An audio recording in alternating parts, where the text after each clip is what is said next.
Hello, good afternoon, and welcome to the special memorial edition of Midday News.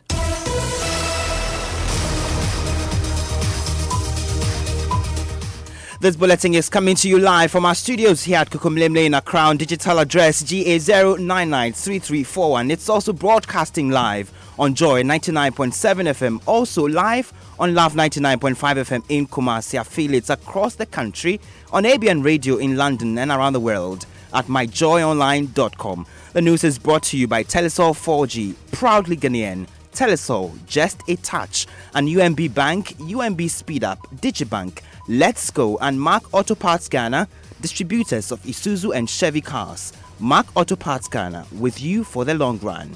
Coming up, former President John Mahama reignites Kwame Nkrumah Memorial Day debate, insisting today is Founders Day. We will also hear from the CPP chair, Samia Nkrumah. It's very distracting and actually sterile. And be bold and take up public corruption cases. Auditor General charges private citizens as he laments Attorney General is unable to deal with such cases because his office is overwhelmed. I believe Attorney General is overwhelmed by the problems because he has to fight all those criminal, big-time armed robbers, murder cases, rape cases, which we are shouting on rooftop, and then come back and fight corruption. So the corruption will wait. Also in this package, Cutlass Building Youth disrupt Peace Council event to mark the day at Sankore in the Bonafo region. We have details, and later the day we've been waiting for is finally here. It's the official opening of a Joy News Western World Properties Habitat Fair. We are live at the Providence Event Center for all the excitement. We're also live in Kumasi for the maiden edition of a Love FM's High School Debates. Stay with us for the details.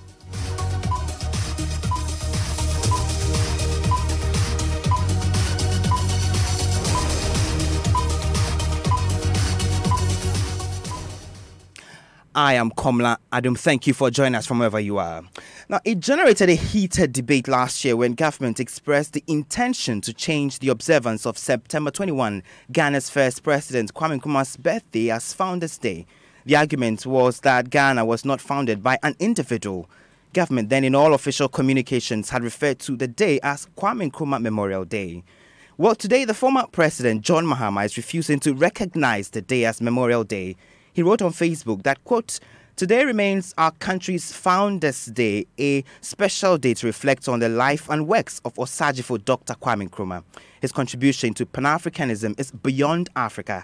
His vision for Ghana is profound. On this day, let us recall his vision and commit to total and integrated development of Ghana and Africa," unquote. For Samia Nkrumah, daughter of Kwame Nkrumah, the change of name is divisive and distracting. Is very distracting and actually sterile. Now, the focus of all Ghanaians, in my humble opinion, must be on revisiting Osajifo Kwame Nkrumah's ideas and policies, the policies that were implemented under his rule, and picking up from where he left. I believe there are so many brilliant ideas that we can use today to solve our problems. Adapt those policies to today's changing circumstances for the sake of Ghanaians and Africans, for our progress and development. Yeah. Now, today we must not be arguing Party A, Party B, Party C, Party D. That is not the point. We must unite behind a vision that would help us, help our young people complete their education and help us industrialize. Kwame Nkrumah was among many who helped with our independence struggle. The man himself said that the independence struggle began before him and will continue after him. Now, continue after him, he was referring to our economic independence, our full sovereignty, which we don't have yet. You heard there Samia Nkrumah. In a related development, the current chairman of the CPP, Professor Edmond Dele, says Dr. Kwame Nkrumah's party is the best group to lead the country out of its economic difficulties. He spoke at an event in Accra to mark the day. Nkrumah taught us as young pioneer that look, for him, Nkrumah, people draw a line to exclude him. but he draws a line to include them. Yeah, yeah. So we are unified. CPP are people. We want everybody to come back. We don't discriminate in any way. And this comes beautifully from departed former Secretary General. I was emotionally drawn to the passion and agency of Nkrumah's call for independence now. Some of the statements that he was making, that we must stand on our own, that we must have our own destiny in our hands, resonated deeply in me. This is from the old Kofi Annan, who was virtually the president of the world. Nkrumah again. Nkrumah originated the Ghana Airways, the Black Star Line, which gave us pride beyond the means of transportation. He emphasized marine transport to decongest our roads. He sought to harness the wicked and exploitative colonial railway system to build for us a robust and a reliable national railway system. Today is Founders Day. It marks the 109th birthday of the nation's founder, Osajifo Dr. Kwame Nkrumah. The great man would have been 109 years today if he had been allowed to live his full life. You heard the chairman of the Convention People's Party, Professor Edmund Daly there. Let's head to Sankore in the Bonafo region, where cutlass-wielding youth disrupted a Peace Council event a while ago, destroying chairs and other properties in the process. It is unclear what prompted the attack at the time that the program was in fact yet to commence. Media persons, together with guests, took to their heels. Bonafo regional correspondent Precious Semevo is there for us and joins us via the telephone. Precious, I guess you were also, one of the individuals who ran for safety, but is it clear for now what triggered this particular disruption? Well, as of now, it is not clear as to what really, triggered this early morning attack. But what I've been able to gather from the town folks is that it is what they describe as the normal NPP, NDC, the disturbances that we've all known in this part of the country. That is Sankore here. That is, they believe that is what triggered it. Was they believe that this particular exercise is being done by some particular group of political entity. So the other group feels that it is not right for it to be done. So they felt that nothing of such should happen here in Sankore. We understand the police were there a while ago to ensure calm, returns to this particular event. Do you know if there have been any arrests so far? As of now, there has not been any arrest. The program itself is just about taking off. As we arrived in the morning around 9 there about, where the only media at the event grounds with only the organizers and some few individuals putting the place in order. That was when the guys with machete, came, destroying almost everything that they will lay their hands on. Later, we had to flee for our lives, but we met the police team coming all the way from Kukum. They brought us back to the venue. As of now, no arrest has been made so far, but according to them, they are going on with their investigation to actually pick those who perpetrated this particular attack. And do we know if there were any injuries, for example? Hello, come again. Do we know if there were any injuries, for example? No, because it seems the town folks are really aware of this particular group of people, fear of identifying them. The moment they saw them coming with a machete, they all decided to take cover and run away and leave the things that they want to destroy for them to destroy them. So everybody had to flee for his or her life. So no injuries as of now. Precious, you earlier mentioned that the event is yet to start. Have we heard from organizers? Yes, I earlier spoke to the secretary of the Regional Peace Council, Alhaji Swala Abdullah. Now, he told me that indeed they also came late and they had the information, but they have liaised with the police to ensure that the program will go on as planned, and they are determined to ensure that they contribute their quota in bringing peace and absolute peace to the people of Sankore. Many thanks to you, my colleague Precious Semevo from the Bunafo region, bringing us details of that particular incident there. Away from that, the Auditor General, Daniel Domelevo, is challenging private citizens to take up corruption cases in the public sector and test them in court. The system he calls commercialization of corruption prosecution will ensure swift adjudication of cases and secure justice. Why has this become necessary at this particular moment? Let's listen to Daniel Domelevo speaking at an event yesterday. Whenever there is corrupt practice, it is we who are affected. And if we don't have right to fight that affliction against us or that offense against us, and we leave it in the hands of one officer called Attorney General or Special Prosecutor, who understandably is too busy looking at bigger offenses like murder, armed robbery, etc., so then at the end of the day, the culture of impunity continues.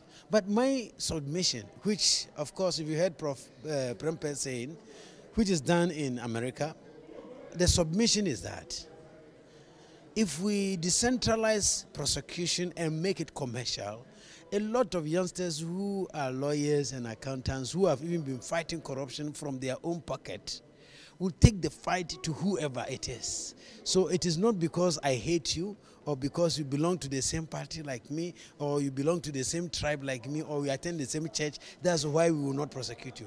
Because if I don't, another person will do it. So that is what we need to do. So you know that there are several people who can come after you, not only one person. Okay. So essentially you reckon that this will cure the situation where familiarization or familiarity clouds some of these processes?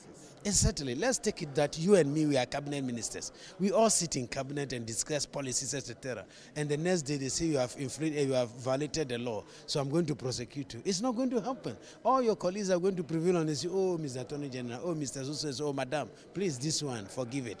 But if we know that the society out there, or even let's assume that you give it out and say, no, we are not going to fight it. But any other person will say, no, this will not go. This will be a better check on fighting on corruption. Otherwise, let me be honest with you, I believe Attorney General is overwhelmed by the problems. Because he has to fight all those criminal, big-time armed robbers, murder cases, rape cases, which we are shouting on rooftop, and then come back and fight corruption. So the corruption will wait. Is that not why the Office of a Special Prosecutor was set up? But then you again say that as it stands now, the office is not properly resourced to be able to carry out its mandate. Yes, I actually invited all of you to visit the Special Prosecutor's office and see the office. So far, he has a very skeleton staff. I don't think there are more than 5 people who are there. And none of them there is an investigator or none of them is a prosecutor apart from the Special Prosecutor and his deputy. This is not how to run an office. Such an office needs a team of investigators. It needs a team of prosecutors. You hear there Daniel Domelevo, he is the Auditor General. Let's do some more stories. And the Communications Ministry is assuring it will not hand over digital migration platform to any third party as the controversy rages on over the role of Chinese firm StarTimes in the television industry. The ministry in a statement said the public is confusing issues on the digital infrastructure and its satellite program, which StarTimes is actually leading. Joseph Opoku Gakpo joins me with a copy of a statement from the ministry. Joseph, what confusion does this particular statement seek to clarify? So the ministry indicates, and this statement is signed by the minister herself, Esla Kufo, she's been explaining that the digital terrestrial television program is an infrastructural development initiative which is aimed at providing a digital transmission backbone to facilitate Ghana's migration from analog to digital, and that this project is actually owned by the government of Ghana and is to be implemented by a state-owned company which is to be established purposely for that.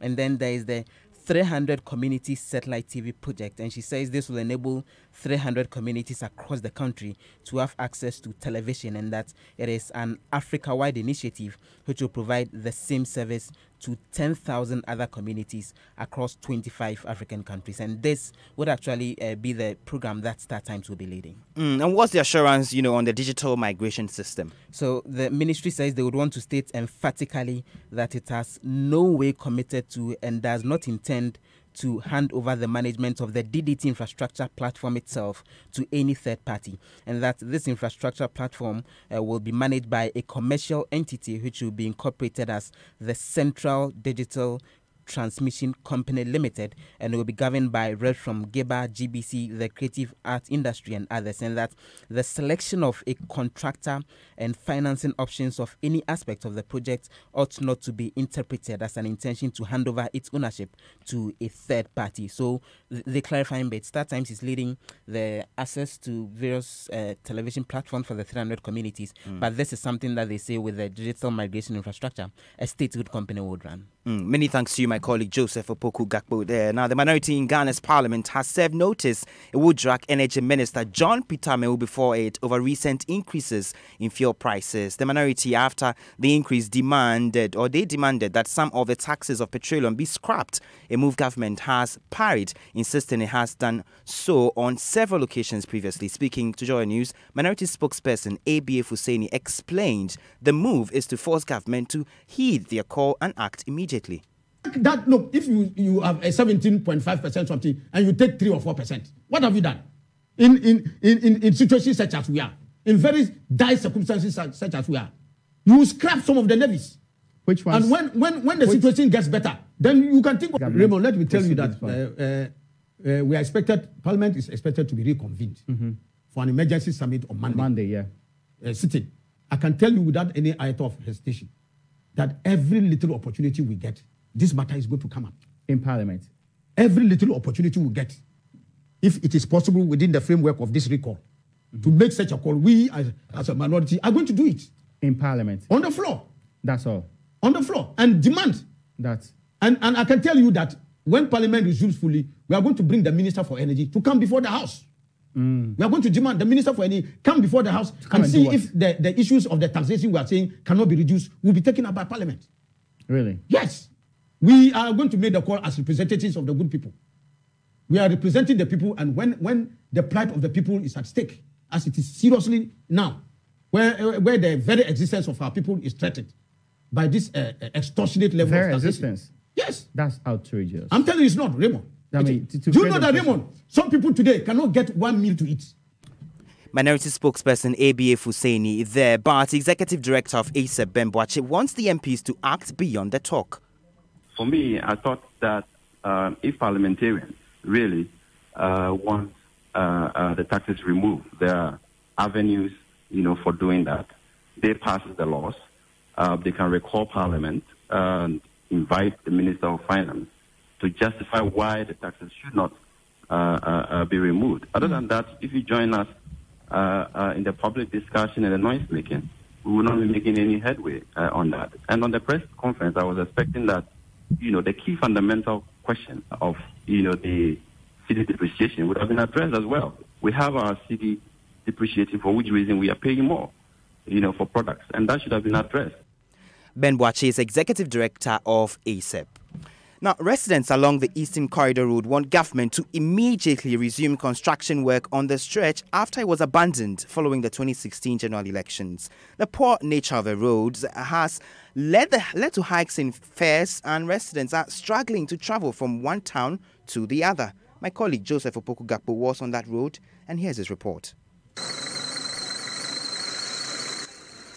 More than 170 kilometers of the Eastern Corridor Road runs through the Volta region from Esikuma all the way to Damonko and beyond. About 5 different construction firms were working on the roads before December 2016, but were asked to stop work to allow for re-examination of the contract. Now the roads have deteriorated badly. The road is very bad. The network of the road is very bad for us. So our cars, we are just doing maintenance. We are not getting anything. Our cars, look at them, so dirty. If you ourselves, we are not eager to wear white self. We will normally wear chalwate, passenger, though install the drivers, but it is not our making. Despite being a major stretch that links the Volta and northern regions, it looks more like a feeder road. It's muddy all through, sticky, and has deep gullies. A stretch which could be crossed in 20 minutes now takes about 1 hour. Master, we are suffering. Since that NDC was in power, they started the road after the voting and everything stopped. So We thought MPP would continue the road for us. By almost 1 year, 1.5 years now, we didn't see anything. So we are pleading to the president to have sympathy on us because due to the bad nature of the road, they increased the fare. Some students say it is difficult to go to school on time as a result. This road, it seems it's a punishment to the people around this area because we started this journey for about 2 hours now. We are still in the middle of the road. This bad road, we can't go far. We want to go to school and now it's getting to 2 o'clock. School has closed. We were since morning, we have to be in class. But now look at us, we are still stuck here. So we are pleading. So it's a 27-kilometer stretch all the way from Jasikan to Hohoi. Well, this is just an aspect of the Eastern Corridor Road, but those who live along it have loads of complaints. There are frequent accidents on this stretch, as they tell me. For example, the vehicle you see in the background there, conveying Gary all the way to the KJB area, got involved in an accident earlier this morning, and the owners are now trying to get the materials back into it before they can continue the journey. A lot more of this happen here frequently, and the drivers are not happy. They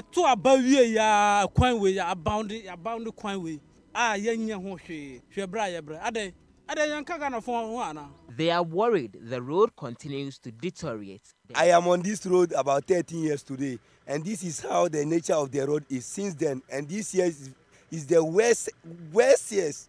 The rain too. There's no place we can even swerve and pass. So we plead to the government to do something about the road for us. They're asking for an immediate resumption of the road project. For Joy News, Joseph Pokudako reporting. And we'll bring you reactions to this particular report in subsequent bulletins. Stay right here. Now, the wait is over. The opportunity to cater for all your housing needs is finally here. And it's the Joy News Western World Properties Habitat Fair 2018. The official launch for the 3-day event is currently underway at the Providence Event Center at Trade Fair here in Accra. My colleague Nancy Jadose is there for us. Hello, Nancy. Share with us the excitement at the fair so far. I mean, Komla, it's been exciting. It's been amazing. If you walk to the Providence Event Center here, trust me, you'd be excited to see the number of people who are already gathered here. The patrons are expressing how excited they are with the deals that have been offered them so far. I mean, the exhibitors also have been telling us that they came along this Habitat Fair, especially because they had good returns over the years. And so, I mean, they know that this year is going to be amazing. Today is just the first day. We had the launch some few minutes ago, but I can tell you that people are walking in. People are actually trooping in. People from all social classes. You would think that Habitat Fair will be, too expensive to afford, but I mean, you can see people walking in and just finding out, making enquiries. And I mean, so far it's been so good. MFA, you were telling me about the piece of land you wanted to acquire at the end of this fair. Have you already, spotted any of the exhibitors, who could, deliver this to you? Komla, if you ask me, let me tell you, I have visited about 7 different land, exhibitors, and I'm yet to make a choice. I might be buying one for you, by the way. And so you should make your way here because I need to choose one for you. You just need to select which ones you want, and then we'll buy that one for you. So everything is available. I mean, from interior decors to the bathroom and accessories to the kitchen to the lighting to the solar panel, solar energy, and everything. Everything is actually on point. I mean, from Western properties to our very own houses, everything from painting. So, Komla, you are actually interested in buying an apartment. And so you should make your way to the Providence Event Center very, very soon. Well, yeah, MFI, a friend of mine, before I got on air, was asking me if I could get chandeliers for her, for example. Have you spotted any of these exhibitors who could help us? Yes. I actually went to one of the electrical shops, and they have amazing. There are chandeliers, there are bulbs that you can actually regulate to suit, the atmosphere that you want. So if you want something dim, you are able to regulate it like the way you regulate your ceiling fan to get the atmosphere that you actually want to create. So everything, tiles, everything is available here at the Providence Event Center. Many thanks to you, my colleague Nancy Jadose. Right after here, I will make my way to the Providence Event Center, and you should join us there. It's just starting. is going to be running from now till the 23rd of September. It's the Joy News Western World Properties Habitat Fair 2018. Let's go live now to Kumasi and join the team there for the maiden edition of Love FM's High School Debates, which currently is underway. 16 selected schools are vying for honors in the competition, which will run for 1 month to promote the interest of students in the national discourse on various subjects. Kwesi Deborah is my colleague on that beat. He joins me. Hello, Kwesi. Has that event started yet? Yes, we're about to start. We'll be starting at 1 p.m. and we're having about 16 schools. We have 16 schools who are competing for the ultimate prize. We have the laptops. We also have several books and assorted items. And also we have a cash prize. So 16 schools today. That's when it's won. Kumasi Girls Senior High School is going to battle it out with Yasantua Girls. And after that, we're going to have Konongo Dumaso also competing with the Pukwa School, and the last one is going to be Krofo Senior High School competing with St. Louis. So these are the three contests we're going to have today at the CSUC, that's the Christian Service University College Auditorium. So we're expecting everyone to be here. The whole place is going to be jam-packed. So everyone should come and witness the contestants displaying their debating skills, Komla. So that's what we're expecting today. Kwesi, if the build-up, to this particular competition is anything to go by, I've seen the adverts, some of the, debaters bragging, to be able to defeat their opponents and all of that. If that is anything to go by, then we're in for such an intellectual battle, you would say. And I'm telling you, Komla, because we haven't Konongo Dumase, who are two-time presidential debate champions. We're having others who are also on the line. We have the Ken West Senior High School, who have also won it once. So they've also won several debate competitions. So we're expecting them to display high level of debating skills, and that's what they're telling us, that they're going to display high level of it. So we should expect more at the CSUC, that's the Christian Service University College Auditorium. So we're here, and we will be bringing you the fallout of everything which is going to happen here.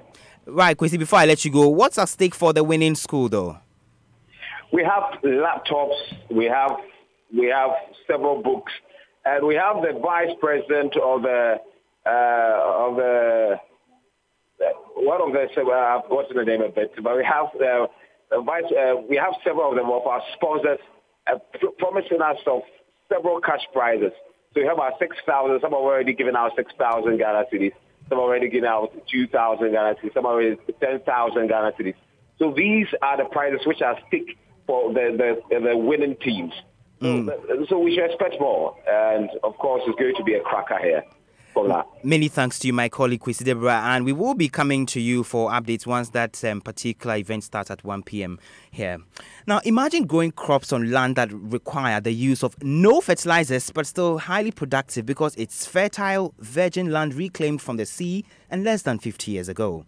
That's the advantage that a lot of farmers in the Netherlands have, which they say is helping avoid pollution of the environment. Joseph Opoku-Gakpo went to see it.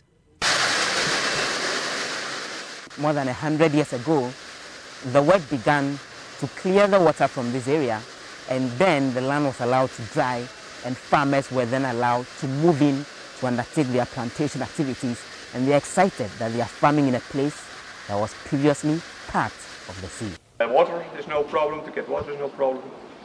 We like to farm below sea level. About 17% of Netherlands' current land has been reclaimed from the sea or lakes. The government has built long stretches of sea defense walls called dikes across the sea and pumped out the water, creating dry lands there. Farmers say these areas are rich in soil nutrients and they are able to farm without fertilizers. So I'm a lucky farmer because in this area it used to be the sea bottom. So if the dikes break through today, there will be 3 meters water here, or maybe 4 or 5. But the good thing is that 1,000 years of fertility from Europe was flooding with the rivers into this area. So you could say I've got a big reward where I'm standing on, because organic matter gives you, like in the forest, if trees are falling and rotting away, and we have organic matter here, so that helps, and which is fantastic, and enough calcium from past. Ghana continues to lose lands to the sea, but the Netherlands have been bold enough to reclaim lands from the sea, and this has helped make it the second largest exporter of agricultural produce in the world after the USA, and their agriculture continues to grow with every passing day. For Joy News, Joseph Opoku-Gakpo, Netherlands. That's it for the bulletin this hour. There's more news anytime when you log on to myjoyonline.com. I am Komla Adam. Let's meet at the Providence Event Center at Trade Fair for the Joy News Western World Properties Habitat Fair. Good afternoon.